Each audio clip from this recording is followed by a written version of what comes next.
And he's from Ligang Kamao Boxing Team of Montalban, Rizal, TJ Calvo. Alright. Atake agad dito si Bautista.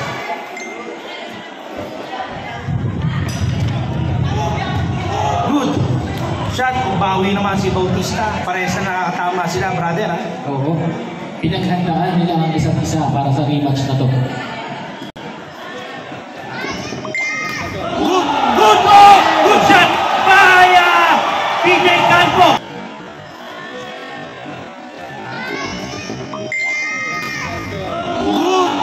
Good shot by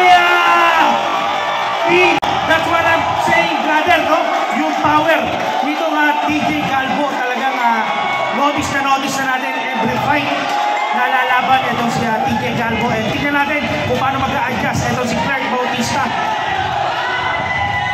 Another shot by TJ Calvo, and referee luckily stop the fight, and finally TJ Calvo scored a stoppage victory against Clark Bautista. Napakabilis, brother. Seconds in round number 1. Referee legally stopped the bout for your winner by referee stop contest, TJ Calvo from the red corner.